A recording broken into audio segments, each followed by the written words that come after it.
Então, bom dia, galera. Começando mais um DeltaCast. Eu sou o Caio Teles.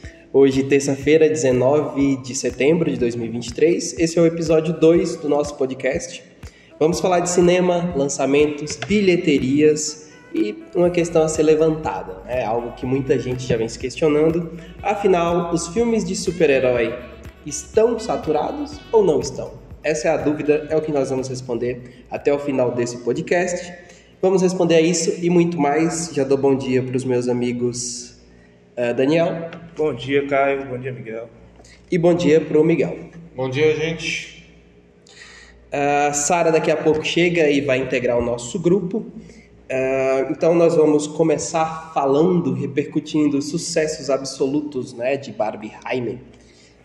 Primeiro falando sobre o filme da boneca, né, sucesso absurdo, as duas maiores bilheterias do ano, 1 bilhão 400 milhões de bilheteria, o filme da boneca, maior bilheteria da história da Warner, superando Harry Potter e as Relíquias da Morte, parte 2. Dólares, galerinha, ou seja, dá para comprar o Brasil com esse dinheiro aí todo. Exatamente, um dinheiro, uma bilheteria muito surpreendente para alguns, mas para outros nem tanto, né? Já se esperava que o filme da Barbie arrecadasse muita grana. Só nos Estados Unidos foram mais de 650 milhões. É um mercado que consome muitas bonecas também lá, eles compram bastante. Então, depois de 12 anos, o filme do nosso querido bruxo, o bruxo mais famoso do mundo, As Relíquias da Morte, parte 2, é ultrapassado, né? Lembrando que esse filme fez 1 bilhão e 300 e a Barbie já chega a 1 bilhão e 400. Então, me diga aí, Daniel, o que você acha desse sucesso da Barbie? Ao que se deve esse sucesso do filme? Foi propaganda da Mattel? O filme realmente traz nostalgia à memória das pessoas? Cara, muitas coisas, porque você tem a questão de que conforme as gerações vão se passando, a nossa geração acompanhou muito os desenhos dos bonecos da Mattel, como Max Steel, como os próprios filmes da Barbie, que a gente assistia quando era criança também. E hoje a geração mais atual das crianças de hoje já não acompanha tanto isso. Só que é uma técnica para atingir a nostalgia das pessoas, né? Ou seja, você faz um filme de criança para velho e você vende para a criança e para o velho. E, então acho que se deve muito a isso e a cultura, né? Barbie se tornou um símbolo de cultura, um símbolo dos brinquedos. Então, quando a gente brincava quando criança, a gente tinha um Max Steel, a nossa irmã tinha uma Barbie.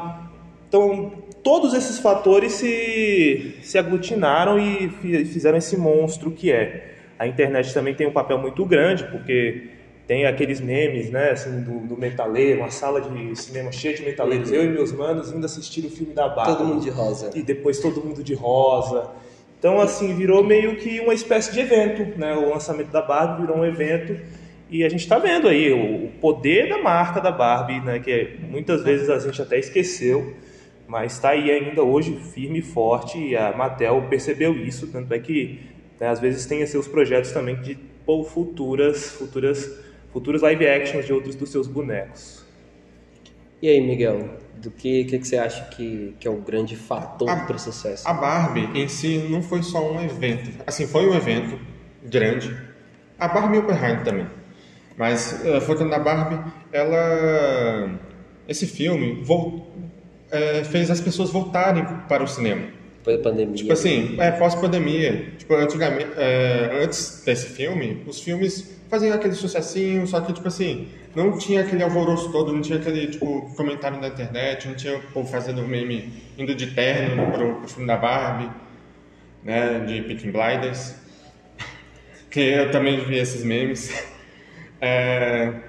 Mas esse sucesso todo veio não só pelo nome Barbie, mas pela direção que teve da Greta, eu não lembro o nome, Greta Gerwig.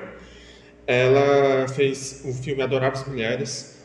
Todos já sabíamos que não era um filme para criança. Após esse anúncio dessa diretora, né, que ela fez Adoráveis Mulheres. Tipo assim, eu sei que vai ser um filme de empoderamento feminino, né, focado nisso. E também foi a maior bilheteria de um filme dirigido por uma mulher, né? Sim. Isso, tipo, esse filme bateu recordes Eu não me lembro bem. impressionantes. Não lembro bem, mas não sei se o título anterior era de Mulher Maravilha, era? Cara, não vou saber. Tinha outro diretor? Não, porque Mulher Maravilha também foi um sucesso muito grande, tanto o primeiro quanto o 1984. O primeiro um pouco mais. Assim. O primeiro um pouco mais. E é bem melhor Na também. minha opinião também é um filme bem melhor. Uhum. Mas também, Mulher Maravilha foi dirigido por uma mulher também. Agora eu não me recordo muito bem o nome, mas, bom, fica aí. Pra quem quiser pesquisar a informação, quem quiser dar uma filmes que pesquisa. tem protagonistas mulheres, terem diretores mulheres. Uhum. É importante, né? Sim. Porque a gente não tinha, então isso representa um pouco mais esse público, né? Que a diretora vai saber como dar Sim. a mensagem que quer, Uhum. né? Tipo, assim, não que eu acho que vai fazer sucesso, mas as Marvels, eu não sei quem é o diretor. The ou Marvels. diretor.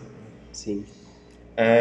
Deveria, ou se for uma mulher, Seria mais interessante. focar. Seria mais interessante. Sim. Porque, assim, dá pra ver que o filme As Marvels quer tipo assim, a gente é mulher, a gente pode, a gente...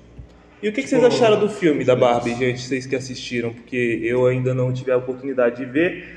Vi algumas resenhas, minhas irmãs amaram, chegaram em casa chorando. Eu tive a oportunidade de ver o Oppenheimer quando eu fui escolher. E o que vocês, Miguel, você que assistiu o filme da Barbie, você me falou que viu e que gostou pra caramba. O que você achou do filme? Cara, é um filme muito divertido. Realmente, eu não sou o público-alvo do filme, mas é um filme muito importante para todos verem, para poder ter uma vida... Não sei, tipo assim, saber como é que funciona a vida atual, como é que tá tudo agora, em relação, claro, no empoderamento feminino, né, dos direitos das mulheres.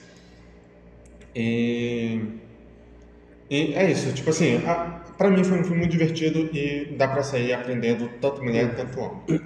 Eu acharia interessante que a Sarah estivesse aqui para falar um pouco sobre isso também. Porque Isso seria interessante. ela é mulher, né? Então são 3 homens aqui falando sobre o filme da Barbie, né? Então, a gente foi assistir tudo isso aqui de Peaky Blinders, entendeu? Pois é. Então, quando ela chegar, a gente pode comentar um pouco mais. Mas, em suma, é um grande filme, né? Principalmente nos aspectos técnicos. Eu gostei dos aspectos técnicos. O filme é muito bem feito, muito bonito, né? A questão da Barbilândia também. O roteiro, eu digo que não é assim pra mim. Eu não, nossa, que filme maravilhoso. Pra mim, não funcionou nesse sentido. Eu gostei mais dos aspectos técnicos. Eu me atenho a falar isso, né? Porque é um filme mais pro público feminino, né? Digamos assim, pras mulheres. Não é um filme construído pra você. Exatamente. Então, quando a Sarah chegar, quem sabe ela pode falar um pouco mais sobre isso, claro, dentro do nosso tempo. Agora vamos falar sobre Oppenheimer, né, do Christopher Nolan, que foi outro filme sucesso, dividiu aí as grandes redes salas, e os sites e as salas, todo mundo ficou... Confesso que esse filme ainda tá na minha lista. Cara, Oppenheimer... Só alguns dados antes da gente comentar, o Daniel, Claro. já é a maior bilheteria da história de uma cinebiografia. Superou então, o terrível Bohemian Rhapsody, na minha opinião. Então a gente tem aí também a segunda maior bilheteria da história de um filme do Nolan, perdendo apenas claramente para o Cavaleiro das Trevas. Já são 912 milhões de dólares, né, ao redor do mundo. E o pai da bomba atômica tá literalmente bombando. Tá bombando pra caramba. Pra não deixar a piada pra morrer. caramba. E aí? Cara, Oppenheimer é uma cinebiografia pra mim das mais sinceras que eu já assisti. Porque um defeito pra mim, por exemplo, de Bohemian Rhapsody, que até então era a cinebiografia com maior sucesso de bilheteria, é que às vezes esses tipos de filme eles tentam dourar a pílula sobre seu protagonista. Então, por exemplo, o Bohemian Rhapsody ele deixa o Freddie Mercury mais leve do que era e a sua edição esquece, né, de momentos mais incisivos da personalidade, da carreira e da vida dele. Coisa que não acontece em Oppenheimer. Oppenheimer ele nasce de um projeto do Christopher Nolan, que foi o filme Tenet, e o ator que ele estava dirigindo, Robert Pattinson, o nosso atual Batman, ele entrega para o diretor a biografia do Oppenheimer, e ele, encantado com aquilo, inicia o projeto. Para mim, o projeto foi, de longe, acho que um dos melhores filmes do Nolan, porque ele reuniu todo um elenco magistral e, como eu falei, extremamente fiel. O Oppenheimer, ele não é um herói, mas também não é um vilão. Ele constrói a bomba atômica com o intuito de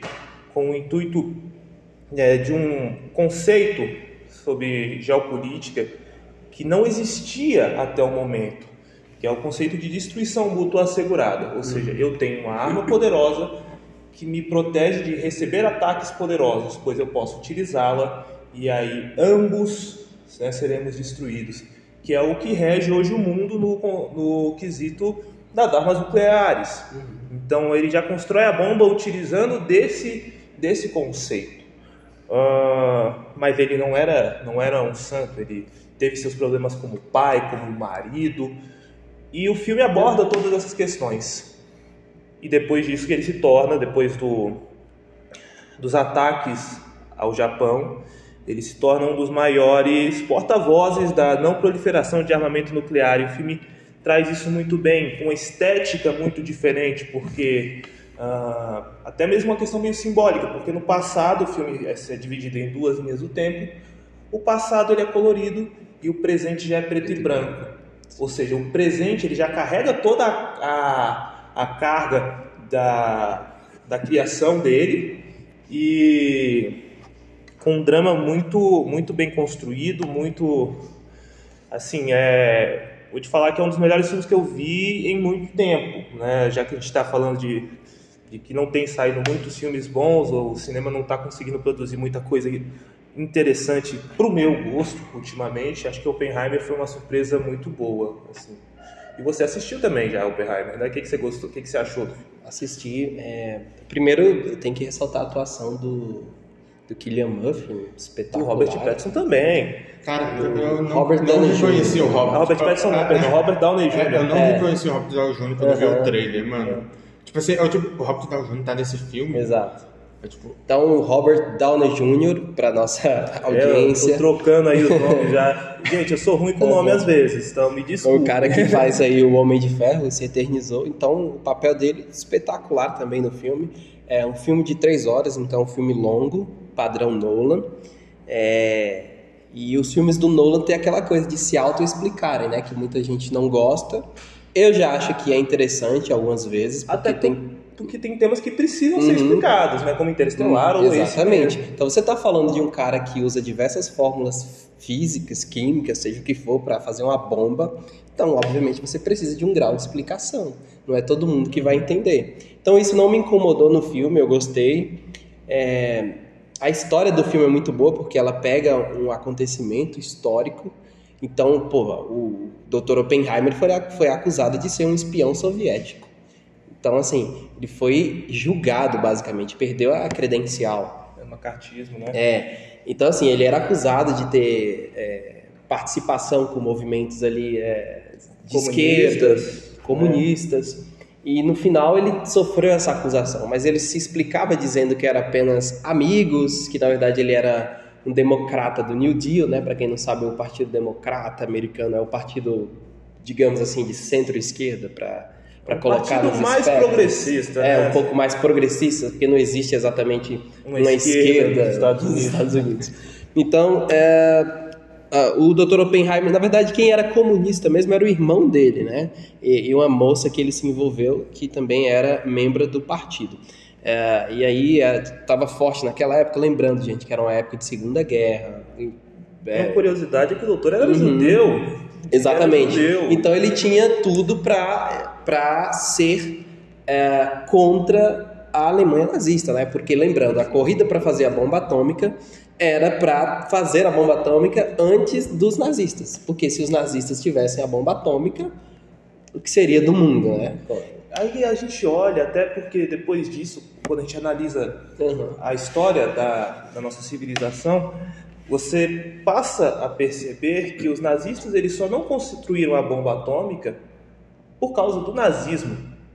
Porque as pessoas que descobriram aquilo que era o cerne da bomba atômica, que era a fissão nuclear, foram físicos alemães no regime nazista. Inclusive o Albert Einstein, né? Einstein era alemão. E aí o que acontece? O Oppenheimer, ele passou a vida dele, isso também mostra no filme, financiando a fuga de vários físicos para os Estados Unidos. Vários físicos alemães, vários físicos poloneses, vários físicos de diversas nacionalidades já anexadas pelo regime nazista. Então, o nazismo expulsa suas mentes mais brilhantes de lá, com todo o seu autoritarismo e todo o seu regime, e eles vão parar em Los Alamos, trabalhando com Robert Oppenheimer e criando a bomba. Então, era uma corrida contra um fantasma que meio que não existia, né? E aí depois se torna uma corrida armamentista contra a União Soviética que ainda rege o nosso mundo, na minha opinião. Então, terminando meu comentário sobre Oppenheimer, eu achei um grande filme, eu dei nota 9,5 para esse filme. Eu dou uma nota 10. Foi o melhor filme que eu vi esse ano, né? Claro que é a nossa opinião, né? Você pode falar a sua aí, quem estiver ouvindo. Um filme, assim, eu acho que tinha tempo que não tinha um filme autobiográfico, né? Cinebiográfico, na verdade, que trouxe tanta gente para o cinema. A sala que eu estava completamente lotada, e era um dia de sábado, era acho que 4 da tarde, e tinha muita gente. E é um tema meio denso, né? Para ter toda essa capilaridade. E as pessoas com muita atenção, né? Então, assim, sabem nem escrever o nome do filme. Exatamente, Oppenheimer, né? Você fala, mas tem 2 P's, tem H. Então não é uma palavra portuguesa, né? É um nome mais difícil. Então, se eu pudesse elogiar, eu diria que a atuação de todos os personagens, e tem que ressaltar também a atuação da Emily, a que faz a esposa do Dr. Oppenheimer, né? Emily Blunt. Emily Blunt, é isso, que é a esposa do John Krasinski. A atuação dela também achei muito boa. Do Robert Downey Jr. nem preciso dizer, e do Cillian Murphy simplesmente perfeita. O cara que faz o Albert Einstein também encarnou o personagem, não me lembro o nome dele, mas... O Niels Bohr também do filme. Todos, tem muitos atores famosos nesse filme.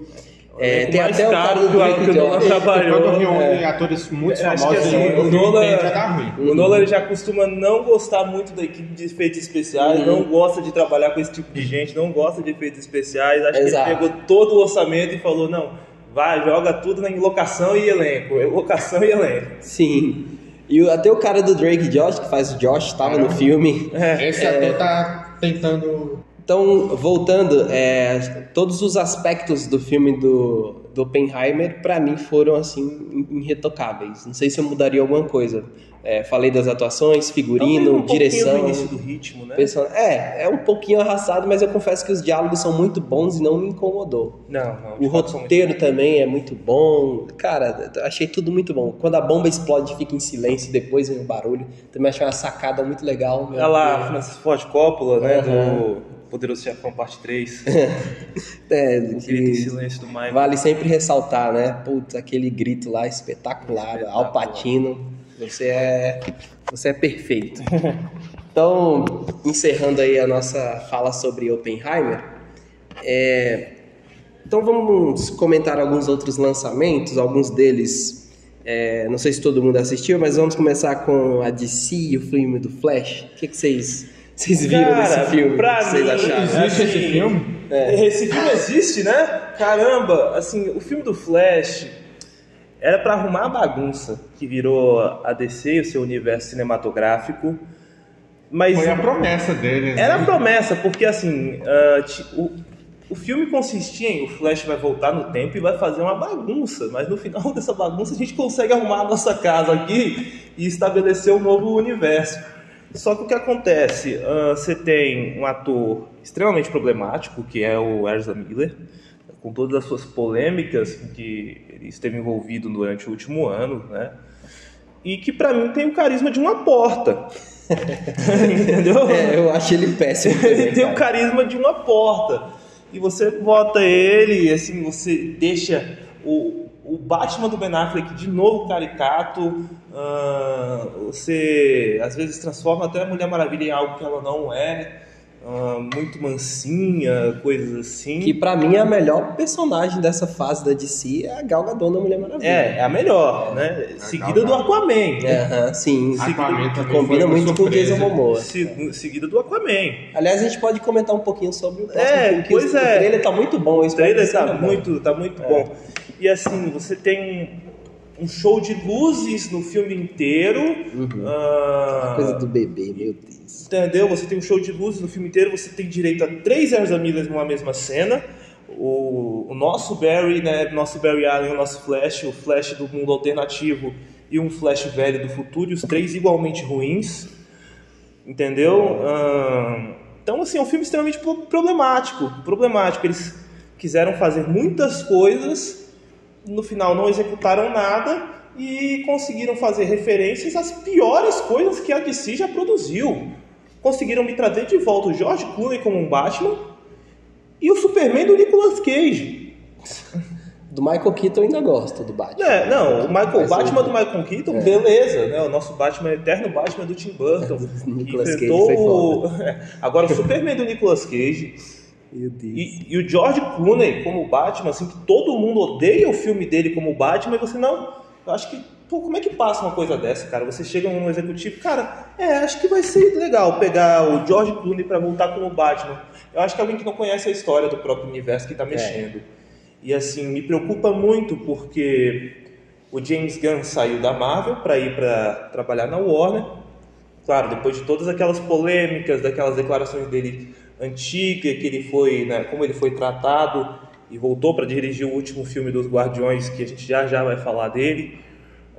Ele pegou para arrumar uma bagunça que o problema dessa bagunça são os diretores. Ele vai descartar tudo que a gente sabe da DC agora e fazer um novo mundo.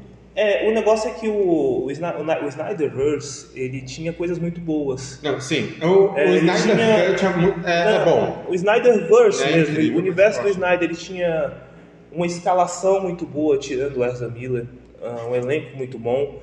E o James Gunn teve que mexer para arrumar a casa. Então ele trocou o Henry Cavill, mexeu em muitas coisas. Só que ele vem arrumar a casa num momento que a gente vai passar agora para nossa pergunta. Ele vem mexer num momento em que os filmes de super-heróis estão visivelmente em declínio. Exato. Em declínio de público, em declínio muitas vezes de qualidade. Então, será que é possível arrumar a casa? Porque será que o gênero não está cansativo, não está saturado? O que vocês acham? Miguel? Eu não acho que esteja saturado em si, porque existem muitos outros gêneros que vivem até hoje, como por exemplo comédia romântica, existem até hoje comédia romântica. Que também atualmente não tem saído muitas, né? Não tem saído muitas, mas sempre só sai. aquelas é um filme muito mais barato também. Exatamente. Tem que se pagar, né?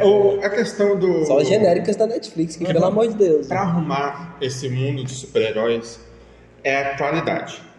Porque, tipo assim, as histórias dos heróis têm umas histórias incríveis. Tem muitas histórias que, tipo assim, que pessoas estão perdendo de ver, de ler.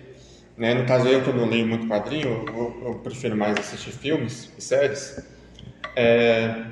Que a qualidade, eles querem fazer coisa rápida. Tipo assim, por ser algo muito famoso, tipo, o povo tá gostando, muito popular, na verdade,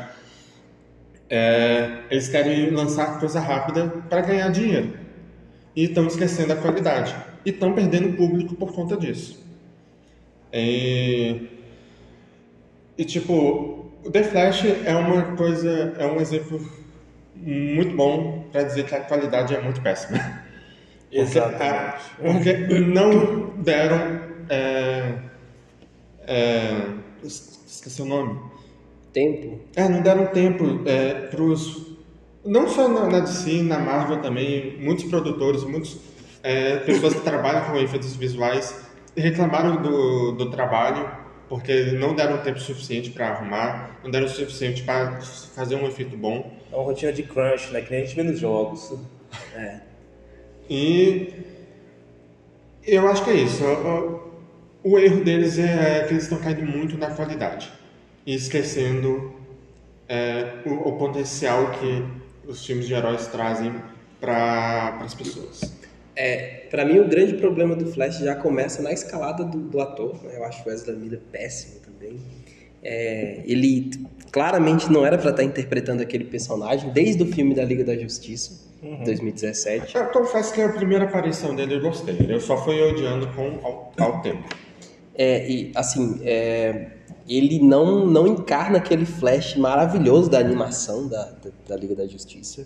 Embora da animação seja outro, mas é o que a gente conhece, né? Exato. E o Flash de referência que o povo tá comparando é o da série, que é muito bem bom. melhor também. Teve A série petição, teve tá? declínio, E teve mas- petição, tá? Pra ele ser o Grant Barry Gustin assumir o papel. Teve muita gente Ou que pelo menos pediu. aparecer, porque o Ezra Miller apareceu na série. Apareceu na série, isso foi uma coisa que ajudou o Ezra Miller, não a série. Porque a série já tava em Não, a decadência, série- né? Depois da quarta temporada, meu Deus. Ave Maria. Eu parei na terceira. Então, assim, o filme, tem que contar os efeitos que são horríveis também. Aquele bebê no começo lá, que o prédio tá caindo. Aquele jeito Cara, de é uma agonia aqui Aquele no jeito cérebro, só de estranho, né? lembrar O dessa filme, ele cena. parece que é um filme de borracha, sabe? Que é um filme que não tá fluindo. A história, ela até que não é ruim, mas a forma como ela é desenvolvida fica ruim. Eu não acho que a Supergirl daquele filme é ruim, mas no contexto daquilo Ela ali, fica ela perdida. fica ruim. Ela fica perdida. Ela é realmente, interessante. Ela tem interessante, Exato. tem potencial. Aquela Aham. atriz tem potencial como Supergirl. Você tem ali uma kryptoniana e tal, e poxa, e aí, Na cara... Rússia e... Exatamente, então assim, você tem elementos ali que são interessantes, mas se você analisar de forma separada, como um todo, fica ruim, cara, fica Seria muito um bom ruim. filme da Supergirl se tivesse focado a câmera nela, entendeu? Com o Flash ali correndo no meio da cena. Pois é, e aquele Flash idiota do passado, cara, ele é a coisa mais irritante do filme. Quando ele encontra ele ainda jovem, que ele vai cair o raio lá pra ele se tornar Flash também. Nossa, Eu falei, né? A gente não bastasse a gente ter o Ezra Miller uma vez no filme, a gente tem 3. Que ainda tem o vilão, ainda tem, entendeu? Então, é muito irritante. Então, pra mim, o filme não funcionou. Eu acho que eu dei nota 5 pra esse filme, mas acho que até reduzi pra 4. Porque... Cada vez que você assiste. Não, eu só assisti uma vez, mas Não, eu eu não quero assistir sempre... de novo esse filme, não. Eu sempre penso sobre o filme depois que eu assisto, né? Eu sempre converso comigo mesmo, analiso comigo mesmo, fico pensando, bom, isso, aquilo. Aí eu terminei de assistir, eu tinha dado uma nota 5, mas eu acho que um 4 é mais justificável para esse filme, que é a mesma nota que eu dei pro filme da Freira. Eu acho que a gente pode falar agora, não sei se todo mundo assistiu, né? Não, Cara, a Freira 2 eu não assisti. Eu assisti a Freira 1, que eu também achei Eu fraco. fui mandado embora da saga do Invocaverso pelo filme da Freira, porque, assim, pô, Freira 1, vamos combinar. O demônio vai enterrar um padre no chão.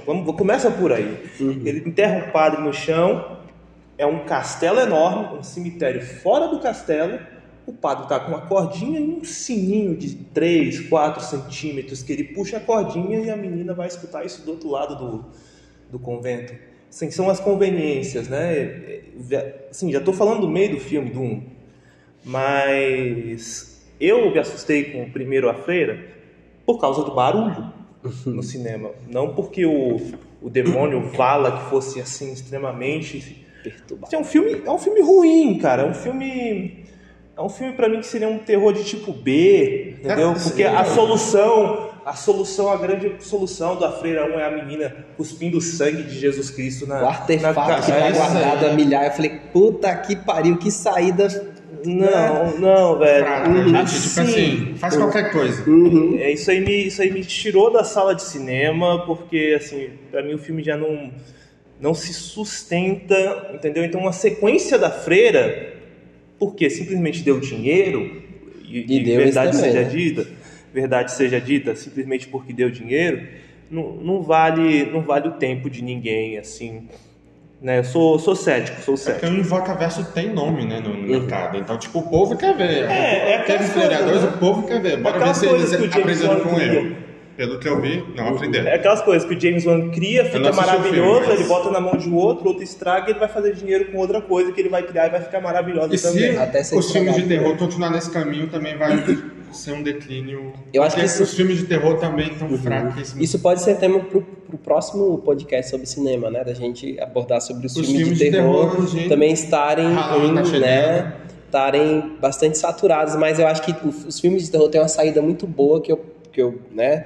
que são esses filmes que eles misturam o elemento do terror com problemas da vida real. Então, por exemplo... E com um terror mais psicológico. Com um terror psicológico que eu acho absolutamente sensacionais. Um Midsommar, assim. Tipo, exato, só um instante, Miguel. Midsommar, Hereditário, A Bruxa, o Babadook e o Homem Invisível, eles pegam, não sei se vocês viram o Homem Invisível, ele vai te assustando assim. Eles pegam temas, por exemplo, da depressão, como no caso do Babadook, de problemas de relacionamento, como no caso do Midsommar, problemas familiares, como no caso de Hereditário, problemas de violência do homem contra a mulher, violência doméstica, como no Homem Invisível, e a questão desse extremismo religioso, como na Bruxa, e eles transformam esses elementos reais em filmes de terror. Então eu acho que esse é o grande sopro nos filmes de terror atuais, filme, né? Exemplo, para dar exemplo até aqui. Mesmo, e ficaram muito até mesmo bons. Um filme que ele era um filme meio... que se tornou um filme de terror, ele era um filme meio de terror, depois se tornou uma coisa mais de ação na sua sequência, porque ele era uma sequência que a gente não sabia. Fragmentado. Sim, também. Imagina um cara com 20 e tantas personalidades na cabeça, sequestra uma menina, entendeu? E depois você percebe que, claro, é um universo compartilhado dos filmes do Shyamalan, mas ainda assim já era um prenúncio dessas coisas, até mesmo filmes de criaturas como Um Lugar Silencioso. Sim, os dois, muito bom. Eu gosto dos dois. Pra mim, manter o nível ali é perfeito. Outro exemplo de filme de terror que traz uma pauta para a realidade, que eu vi, é O Terceiro Andar. Tipo assim, agora que a gente tem tá crescendo o público LGBT, né?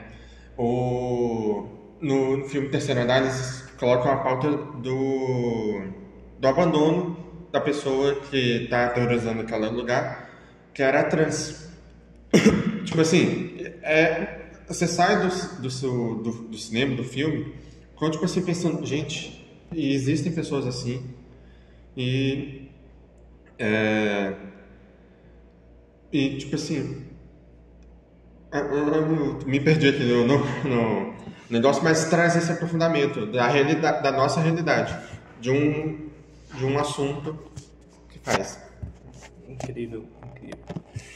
E aí o meu problema com a Freira, eu já gosto mais do primeiro, mas eu vi muita gente dizendo que esse segundo é melhor, mas eu tendo a discordar, porque o primeiro, ele é ruim, ele é cheio de jumpscares o tempo todo, previsíveis. Freira aparece o tempo todo, assim como nesse 2. Só que tem uma coisa que me faz gostar um pouco mais do primeiro, que é o lance do monastério lá, todas as freiras.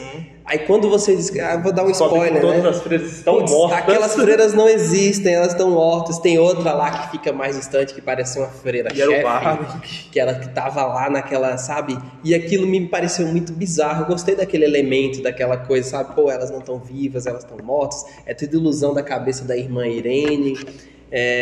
E aí aquele ambiente do monastério me faz gostar um pouco mais do primeiro do que do segundo. Ele tem um começo muito épico. Exatamente. Deus termina... E essa coisa do Deus... Eu tinha que ter lembrado disso também. O começo... Deus termina. Essa frase do Deus termina aqui, você fica, caralho, vai ser um puta filme de terror, né? Vai ser dos mais macabros, sombrios, tá cuspindo sangue, terróricos que eu já vi. Só que assim, a figura da freira, como eu falei, ficou saturada. Como ela aparece no filme o tempo todo e também agora se tornou uma figura popular na cultura pop, no meio do terror, todo mundo já sabe. E eles usam o tempo todo jump scares, é previsível. Aquela coisa do segundo filme... Se você vai aparecer o tempo todo, você tem que ter carisma. Exatamente. Que nem o Fred Krueger. Fred Krueger, sim. Então, assim, no final fica previsível, porque eles vão lá procurar os olhos da Santa... Como é o nome da Santa? É Santa Helena? Não, acho que é Santa Helena, sim, o padroeiro dos olhos. Dos olhos. Acho que é Santa Helena. Pô, então estamos passíveis de engano, galera. Dá uma olhada aí pra gente. Eu acho que a Santa Helena, a imagem dela é até com uma bandeja com os dois olhos aqui. E aí a irmã Irene meio que tem um parentesco, a mãe dela com isso. Aí ela tá literalmente sendo queimada pela vala aqui em um momento, e ela simplesmente lembra da mãe, que tem essa ligação com a santa, e para de pegar fogo. Eu falei, cara, que saída mais burra pro roteiro, mais fácil, mais... Então, me pareceu muito previsível, muito na cara, então eu não gostei, cara. Não gostei desse filme, pra mim é nota 4. Sendo... Eu ainda vou ver. Sendo otimista, assim, eu daria sabendo que vai 5. ser ruim. Acho que deve ser, sei lá, acho que é Padroeira dos Olhos, é esse mesmo? Padroeira dos Olhos. Santa Luzia, galera. Isso, Santa Luzia, exato. Não, Santa corrigindo. Lúcia, né? Corrigindo, Santa Luzia, tá? Pra quem tá ouvindo, Santa Luzia. A mãe da protagonista tem lá uma ligação com a Santa Luzia e acaba que ela lembra disso e para de pegar fogo e, tipo assim, não ficou legal pra mim, ficou muito previsível, o filme é cheio de jumpscares, a figura ficou saturada. Sim, você vai fazer... Eu não rolou. Filmes sobre exorcismo, né? Por exemplo, a gente pega muito quando vem aquela frase no filme de terror, baseado em fatos reais, como esse pleonasmo, como o exorcismo de Emily Rose. Que é bom, né? Eu acho que é um dos únicos filmes de exorcismo bom depois do Exorcista. Então, aí eu agora só que é mais de tribunal. Então, é mais de tribunal, mas eu quero trazer um outro filme aqui. O Exorcista do Papa. Cara, eu ainda vou ver. Eu não achei esse filme ruim, mas ele também não é bom. Eu acho ele mediano porque ele acaba que se torna uma batalha meio fantasiosa no final. Ficou um negócio muito épico, parecido Esse Harry filme é Potter. baseado em fatos reais, né? Pois é. O padre Gabriel. Gabriel Amor. O filme... Eu vi esse no cinema também. O Gabriel Amor, ele era um padre exorcista da Diocese de Roma. Então, vamos lá, a igreja se divide em várias regiões, né? Então, assim, quanto mais você desce na hierarquia, do Papa até o padre, você vai dividindo a igreja em regiões. A região paroquial, que é a igreja, a região episcopal, diocesana, que é a cidade, e vai subindo até chegar ao Papa, que é o cara que manda em todo mundo, né? E ali o Papa é um bispo como todos os outros, só que de Roma. E o padre Gabriel Amor, por que fala exorcista do Papa? Porque ele era o exorcista da Diocese de Roma. Ele é o exorcista de Roma, da cidade de Roma. Então, assim, ele tem diversos livros, diversas histórias, e ele também é muito cético na questão do exorcismo. Embora ele tenha sido, acho que, um dos maiores exorcistas que possivelmente tenha existido, né? É dito que ele atendeu coisa de 70 mil exorcismos, dos quais ele fala, olha, desses 70 mil, se tinha realmente o demônio, foi nos 90. O resto era tudo problema psiquiátrico. E ele tinha que encaminhar a galera para o médico. E assim, para vender uma história dessa, eu acho que você tem que fantasiar um pouco, né? Para vender uma história dessa. Porque, o cara tem muitos livros e tal, tem aquelas coisas assim que... meio noir até um pouco, né? Um tom meio noir. Então acho que é uma licença poética. Tô aqui defendendo aqui um pouquinho, fazendo meu ponto de defesa ao Exorcista do Papa. Eu achei um filme ok. Eu daria nota 6 pra esse filme. Porque o Russell Crowe entrega. Eu acho que começa muito bom, só que o final ficou... Cara, eu falei, isso aqui podia ser uma batalha separada do Senhor dos Anéis aqui. Ficou tipo legal, surgiu uma santa, depois veio ficou tipo pá, eu falei, cara, tá um pouco zoado isso aqui. Mas não é um filme ruim, é melhor do que a maioria dos filmes genéricos de exorcismos, apesar de eu talvez colocar entre os filmes genéricos de exorcismo também. Mas enfim, opiniões são opiniões. São válidas, que nem o Ritual também. O Ritual também eu gostei, mas o final já não é mais tão legal. Acho que é um problema típico de filmes de terror, o final não costuma entregar tanto, né? É um problema típico. Então, Besouro Azul, alguém viu? Besouro Azul eu vi, que foi uma promessa... Assim, ele fala que é o primeiro filme do universo do James Gunn, que ele vai criar. É o primeiro filme, porém não é o primeiro filme do James Gunn, foi outro diretor. Ou é o último, né, dessa fase? Não, já faz parte do universo do James Gunn. O primeiro que ele dirigiu foi Esquadrão Suicida, mas ele ainda não estava no comando da direção criativa da DC. Sim, o reboot, né, que... convenhamos que melhorou bastante. Assim, pra mim. Mas enfim, o Besouro Azul, ele fez muito sucesso, mais atual, acredito, aqui na América Latina do que lá nos Estados Unidos, porque traz uma realidade mais próxima da gente, que é uma família latina. Tipo assim, brasileiro se identifica bastante com a família, união de família.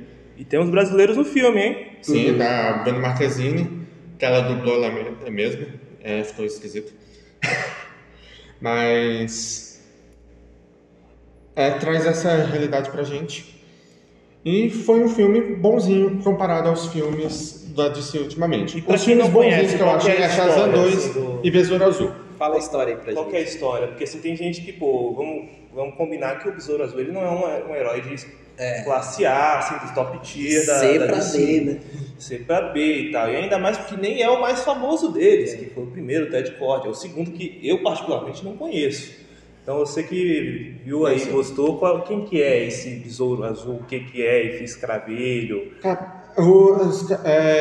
Tem o... Quem é o personagem principal? Assim? Cara, Jaime, não sei o que, esqueci o sobrenome.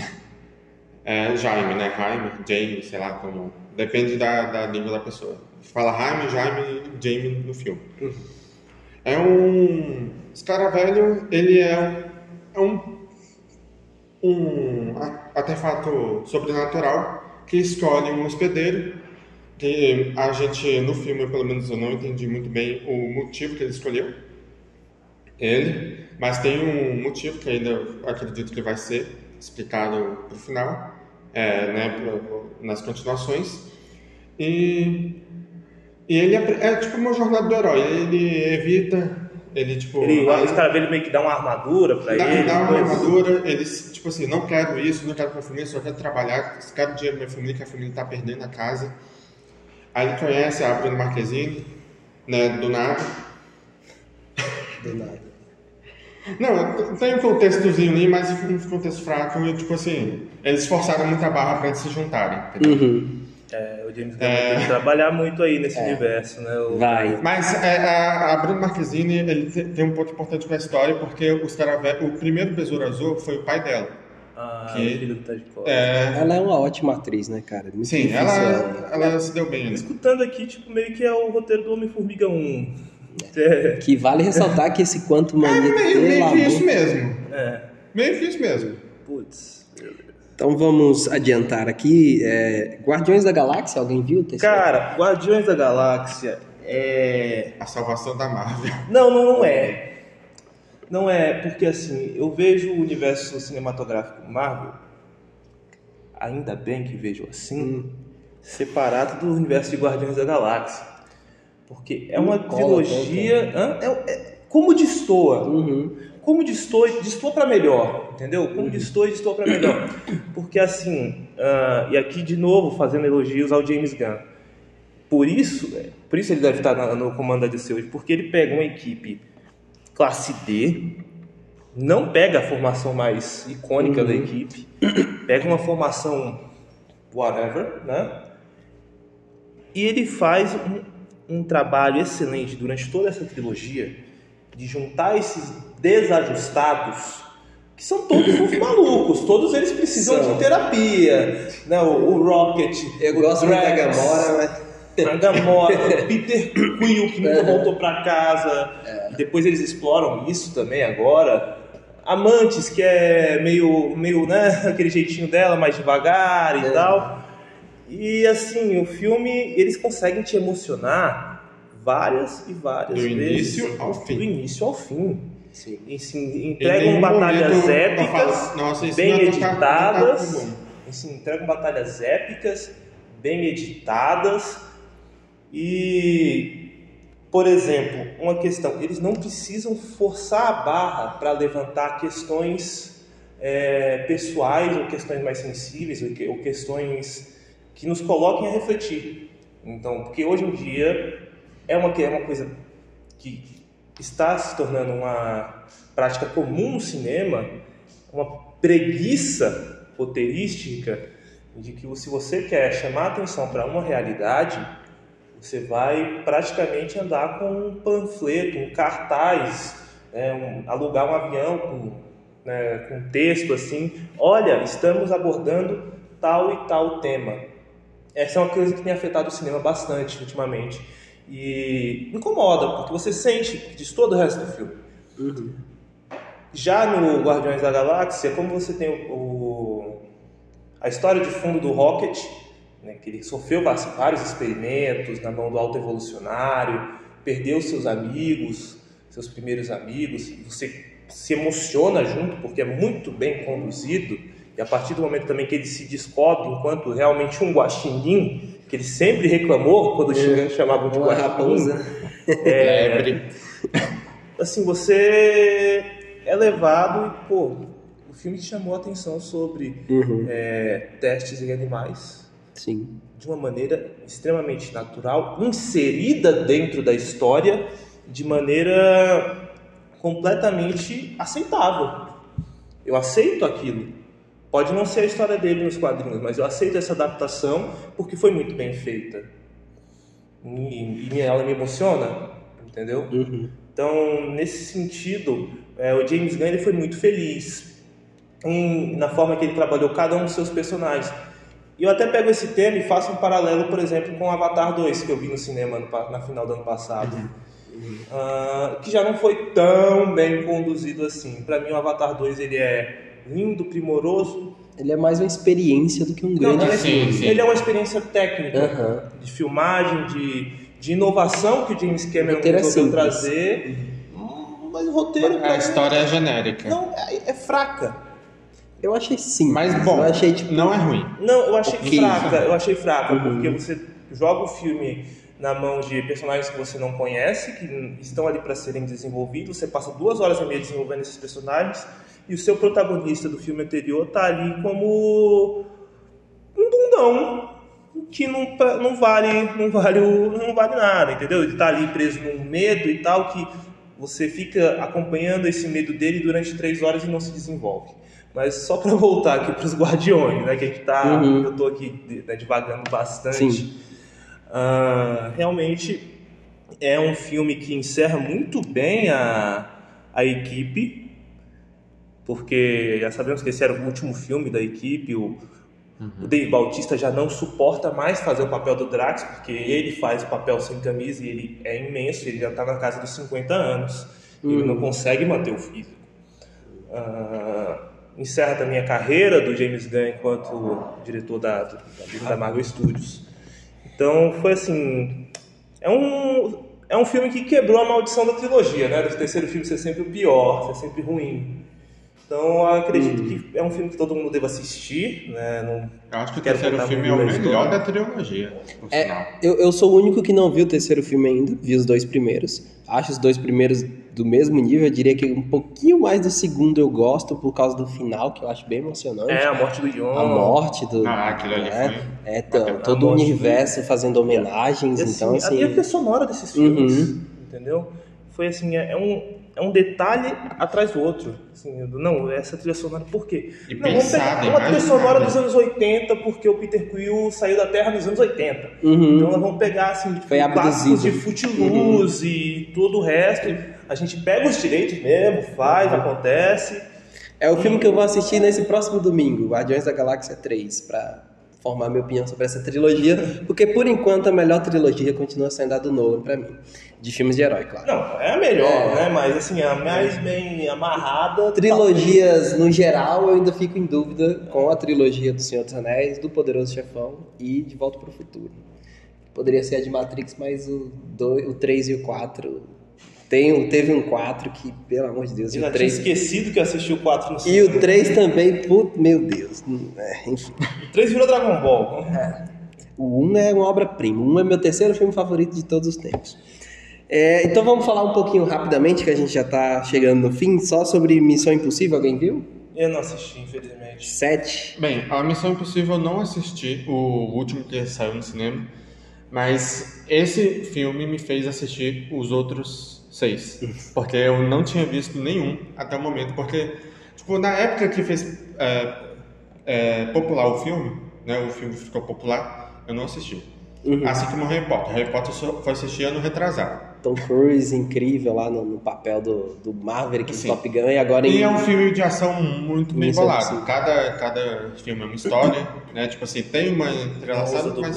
pulo do prédio, pulo do avião... Mas é muito massa. Homem-Aranha através do Aranhaverso. Melhor animação... Eu só vi o primeiro, ainda quero ver esse 2. Eu assisti os 2 no cinema. Assisti os 2 também no cinema. É um primor técnico que a gente não vê desde Toy Story 1. Caraca, hein? Agora ele foi longe. Não. Se ele falasse desde Rei Leão de 94, eu ia... Não, por que eu não falei? Por que eu não usei as animações clássicas da Disney? Porque justamente... não tô falando de história aqui nem nada, né? Tô falando questões técnicas. Quando a Pixar traz Toy Story 1, o primeiro filme de animação 3D, que é muito bom. que o Brasil estava pioneiro na questão da animação 3D, mas a Pixar conseguiu a vanguarda e fez o primeiro filme, que era Toy Story. E aí você teve uma mudança na forma de fazer filmes, entendeu? Você ainda tinha alguns filmes, né, de outros setores da Disney fazendo seus sucessos em animações 2D, depois a DreamWorks também com seus filmes 3D, e isso virou um padrão. Então faz muito tempo que a Disney não faz um filme 2D propriamente dito. O último foi da Princesa e o Sapo, que eu me lembro. Eu também Tem tempo, né? Tá o modo dos live actions que eu acho insuportável. Mas... live action. Mas aí, o que acontece? Você tá de novo, você precisa de uma nova inovação, você precisa de uma revolução na animação. E o time da vez que trouxe essa revolução foi o time da Sony, que conseguiu unir perfeitamente o que é 2D e 3D numa cena. E quadrinho, porque é por isso que eu tô te falando, porque quando você percebe que acontece essa revolução na animação, vamos lá. quando você vê que virou uma tendência. Então, a partir do primeiro Aranhaverso, você já teve outras obras fazendo isso, outros estúdios copiando esse estilo. O Gato de Botas, por exemplo, ele bebe da fonte do Aranhaverso. Esse foi incrível. Ele bebe da fonte do Aranhaverso nesse sentido. Então, a Pixar também tentou no Elementos. A Pixar em Elementos também, já não é tanto assim, mas você consegue sentir que eles estão tentando, entendeu? A Pixar, ela revoluciona muito nas suas animações 3D, como Toy Story 4 é impecável, o primor técnico de Toy Story 4, mas ainda não se compara com os dois filmes do Homem-Aranha. E eu vou dizer mais, o Homem-Aranha, através do Aranhaverso, ele é melhor do que o primeiro nesse sentido. Ele ele faz o que uma sequência deveria fazer, né? É o que o David Jones costuma falar bastante. Faz o que uma sequência deveria fazer. Ele leva em todos os sentidos o primeiro filme. Porque pra mim é o que o Exterminador 2 fez. Ele levou 100%. Exato. Então ele viaja para vários universos. Cada universo tem um estilo de animação diferente.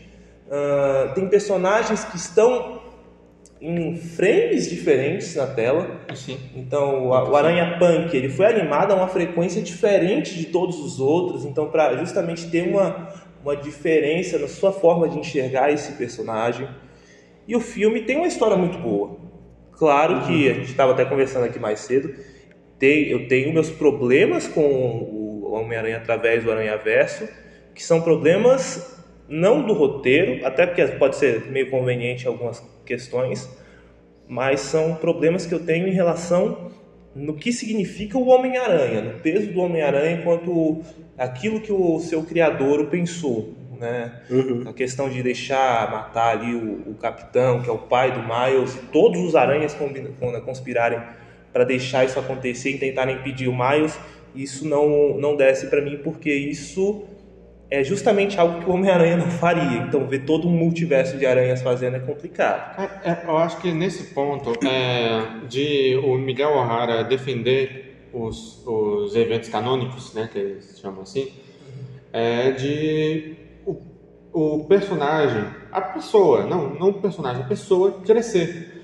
Porque, tipo, e proteger o universo, né? Porque o Homem-Aranha, para se tornar Homem-Aranha, teve que perder o tio Ben. Ele perdeu o tio. Ele, para se tornar o Homem-Aranha que a gente conhece, ele teve que perder alguém. E todos os Homem-Aranhas perderam. Então, tipo assim, se tem uma pessoa que vai ser muito importante para aquele universo, precisa perder alguém. Mas ele já perdeu o tio, é isso que eu tô falando. Tanto é que quando eles fazem ali aquele hall, que mostra até o Andrew Garfield no filme, mostra o próprio Miles vendo o tio dele morrer. Então, porque assim, os eventos canônicos são: seu tio vai morrer, check, entendeu? Vai morrer um capitão de polícia e vai morrer mais algumas pessoas. Então, por que o Miles está ali? Porque ele não quer perder o pai dele por ser capitão de polícia. Entendeu? Mas aí é a questão do tipo de história que eles quiseram contar. E de fato, eu fiquei meio, né, afobado com essa questão quando assisti o filme. Mas eu penso, ainda tem um terceiro filme aí. Entendeu? Vai ser uma trilogia, né? Vai ser uma trilogia. Talvez eu consiga engolir o segundo filme, né, tomando a água que é o terceiro. Entendeu? Mas é um filme extremamente bem feito, extremamente bem executado em todos os seus aspectos e tecnicamente primoroso. Assim. Eu não vi, mas pretendo ver aí nas próximas semanas. Ele e também Guardiões da Galáxia é muita coisa para ver, então não nos leve a mal. A gente vai nem falar aqui de alguns live actions que estão saindo aí. Exatamente, é muita coisa, então... e falando rapidamente, que a gente já se aproxima aí do fim, Sobrenatural 5, alguém viu? Não vi. Esse ninguém viu, né? Então ainda, talvez possamos trazê-lo aí em um futuro. No dia do terror. Exatamente, a gente vai falar sobre a decadência de alguns filmes de terror e o que pode ser a salvação deles, que a gente já citou aqui, que são aqueles filmes que trazem problemas da vida real e fazem um filme de terror. Então aí agora a gente queria responder essa questão, né, sobre a decadência dos filmes sobre a decadência dos filmes de super-herói, se eles realmente saturaram. Então eu vou perguntar para cada um dos nossos participantes do podcast de hoje se realmente os filmes de heróis saturaram. Sara chegou, vai comentar um pouquinho sobre a Barbie e vai responder essa questão se os filmes saturaram pra gente, porque eu fiquei devendo para vocês o comentário de uma mulher sobre o filme da Barbie. Então, Sara, bom dia, já no finalzinho do podcast. Bom dia. Correria, hein, Sara? Então, a minha opinião sobre o filme da Barbie... Cara, assim, em relação ao filme, eu gostei bastante.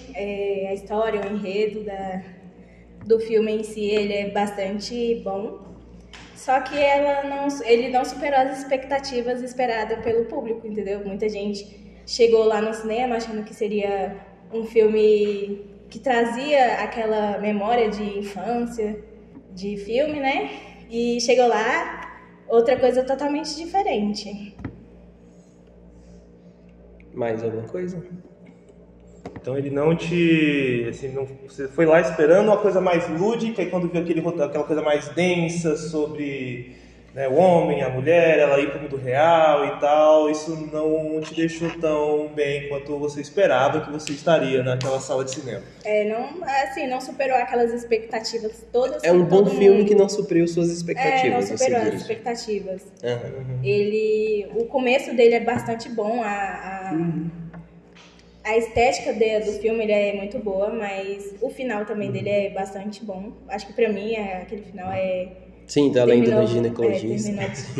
Terminou muito bom. Ela vai ao ginecologista. Mas a história em si, ela não superou as expectativas que eu estava esperando.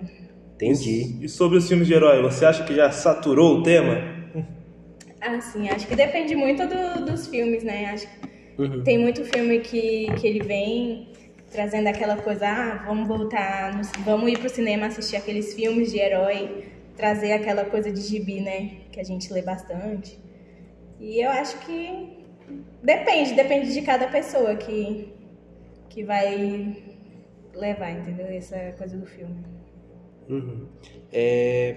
E no sentido de que a gente tem diversos filmes de super-herói todo ano, e tem séries também, a Marvel faz Loki, WandaVision, She-Hulk, pelo amor de Deus. Várias... E aí você tem muitos produtos. Você acha que tem o problema da quantidade em vez de focar na qualidade? É uma coisa que tem atrapalhado esse desenvolvimento dos filmes de super-herói? Eu acho que sim, acho que depende também muito da produção de cada filme, de cada série. Acho que igual o She-Hulk, ele foi desenvolvido, ele é da Disney, né? E aí a gente vê aquela queda, tipo, não é constante ele é muito quebrado. Já pra mim, a WandaVision, pra mim, ela é uma série extremamente boa. Até porque eu também gosto. E aí a gente não vê aquela coisa, supriu as necessidades, além de você conhecer o personagem que ele é apresentado, que é a Wanda, o Visão e aquela... Como é que fala? Aquela... sintonia deles apresentarem os personagens deles. Então, gente, pra mim os filmes de super-herói atualmente estão saturados, sim. Acredito que tudo se resolve com a pausa e volta à qualidade, porque nas décadas anteriores a gente teve um boom dos filmes, dos chamados brucutus, né? Dos homens altos, fortes e tal, do Rambo, Exterminador.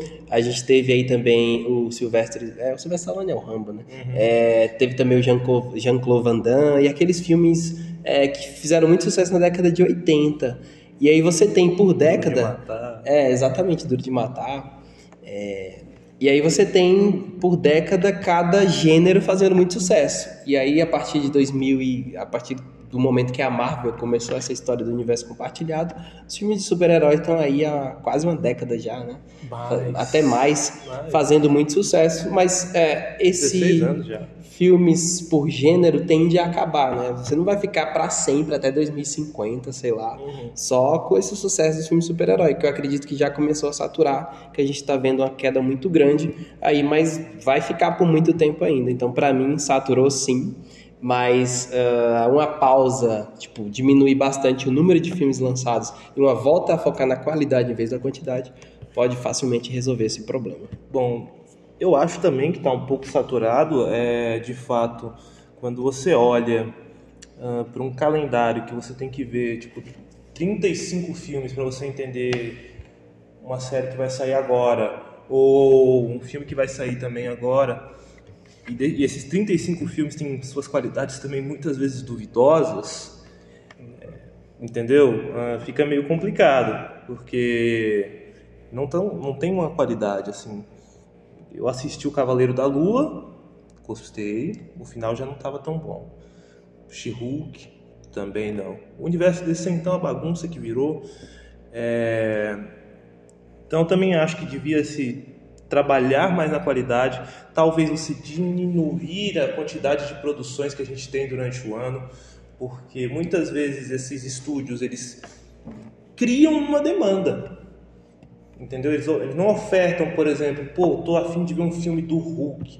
Não, acho que é bom talvez eu fazer você assistir um filme do Besouro Azul, que a gente falou agora há pouco, que é um herói de classe B, C, D, que a gente não está tão interessado. E atrela isso a lançamentos enormes junto, então quando esse filme fica comprometido, já começam essas especulações de que está tudo ruim e tal. Então acho que é uma falta de organização que está, muitas vezes, machucando o público, sim. E acho que talvez uma diminuição na quantidade de produção seria mais ideal e espaçar mais uma da outra.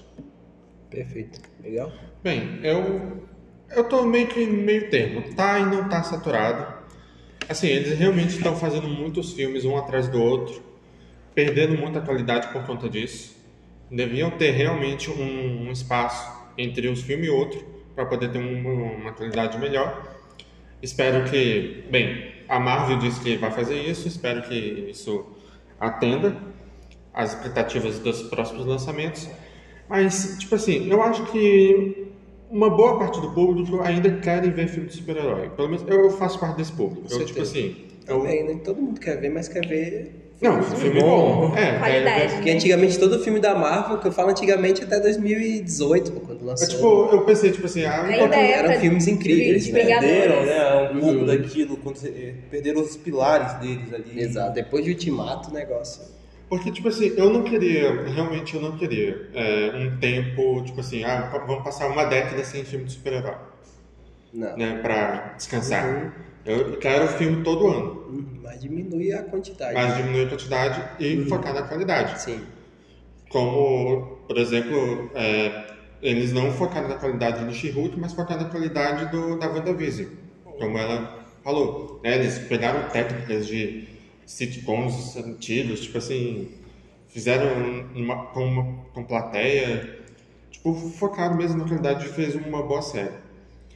E é isso, a minha opinião sobre essa. Eu acho que eu ainda tenho esperança de que um dia eles ainda vão acertar a mão em adaptações de videogame.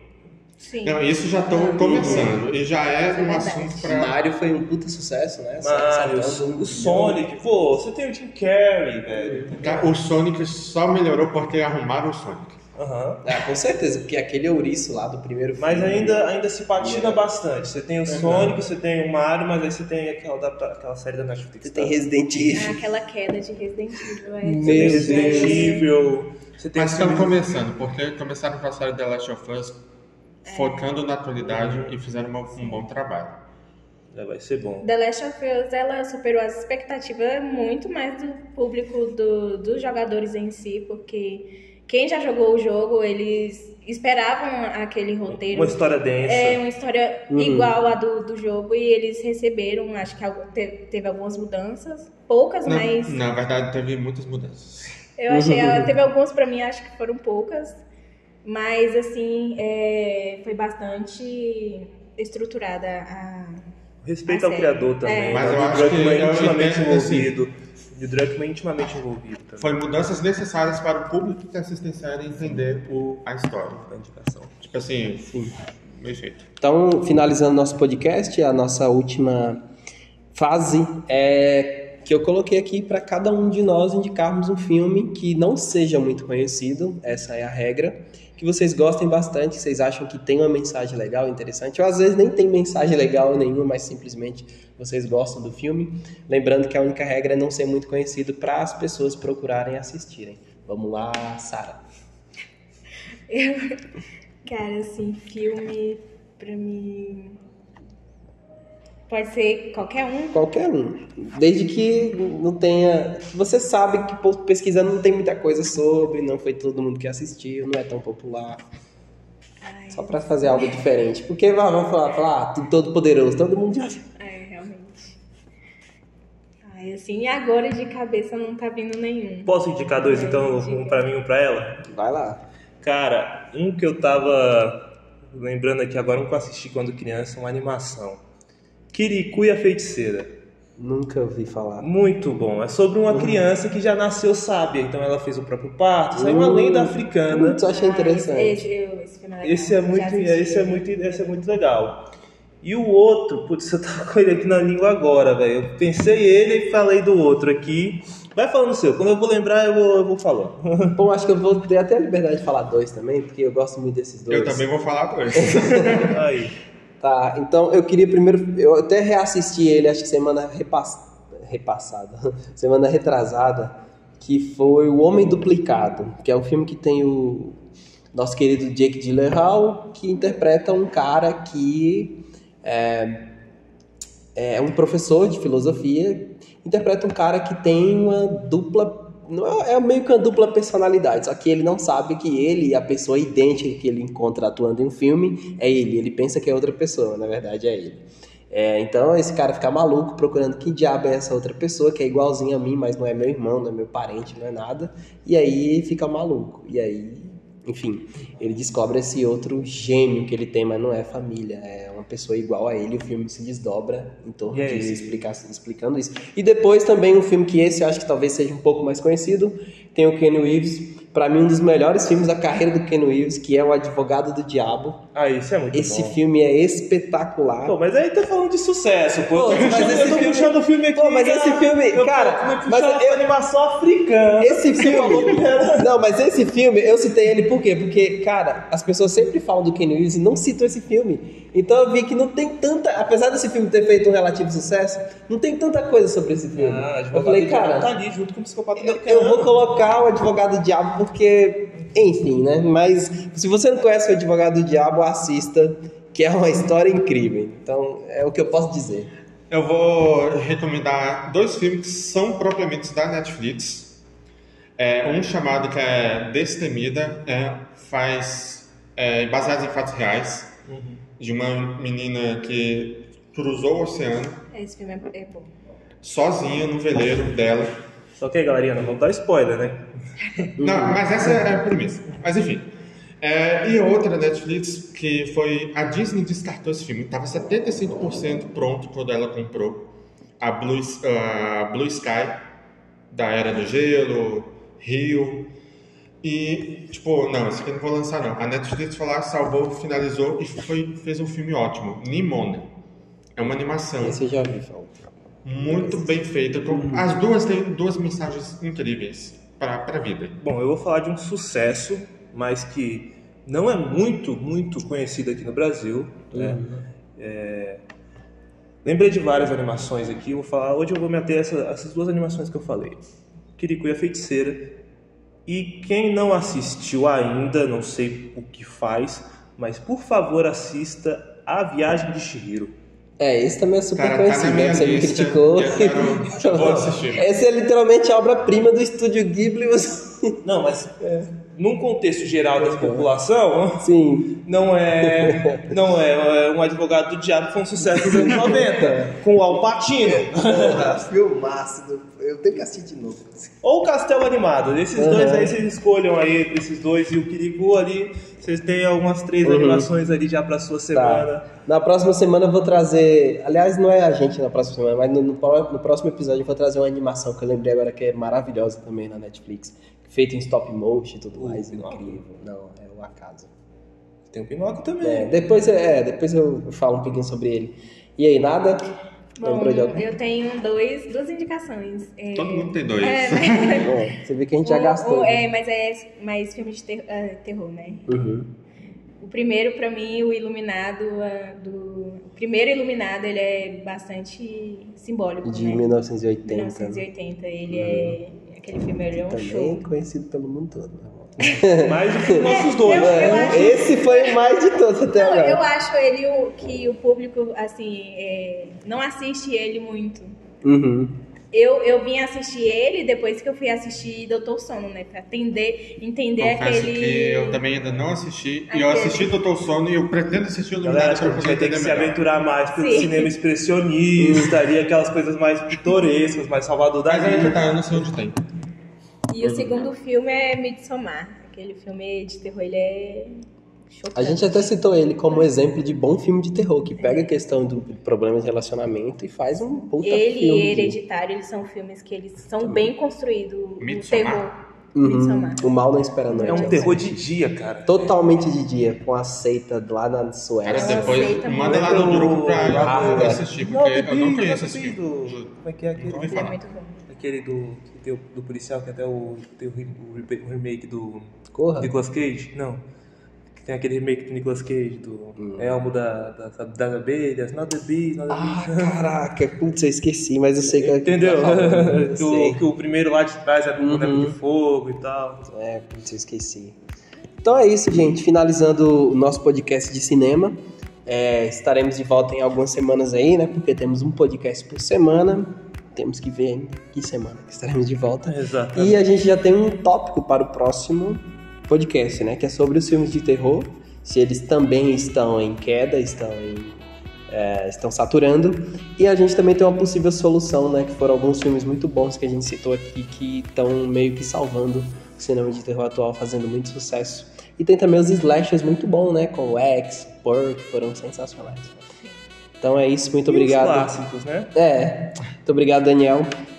Obrigado, viu, gente? Obrigado, Sara. Obrigado, Miguel. Obrigada. Obrigado, pessoal. Obrigado, Sara. Obrigada.